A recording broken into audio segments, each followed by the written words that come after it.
இது போன்ற இந்த மேடை அமைத்து இந்த பேச்சுக்களை 5 நிமிடம் அல்லது 4 நிமிடம் அவர்கள் முன்னால் பேசுவதற்கான பயன்பாடாக இவற்றை எல்லாம் வைத்திருக்கிறார்கள். நான் இந்த இடத்தை பார்க்கிற பொழுது சென்னையினுடைய கிழக்கு மாவட்டமாக நீங்கள் புதிதாக பெயர் பெற்றிருந்தாலும் கூட ஒருங்கிணைந்த திருவள்ளூர் மாவட்டத்தினுடைய நிர்வாகிகள் தான் ஒரு காலத்தில் எல்லோரும்.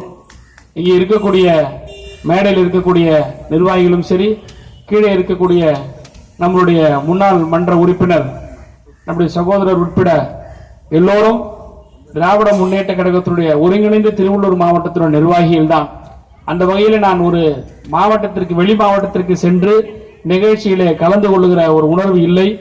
நம்முடைய திருவள்ளூர் மாவட்டத்தில் அப்போது நகர கழகமாக அம்பத்தூர் நகர கழக நிர்வாகிகளை சந்திக்கின்ற ஒரு பெருமை, அந்த மகிழ்ச்சி, அந்த வாய்ப்பை ஏற்படுத்திய மாவட்ட செயலாளர்களுக்கும் இந்த பகுதி கழக நிர்வாகிகளுக்கும் என் மனமார்ந்த நன்றியை நான் தெரிவித்துக் கொள்கிறேன்.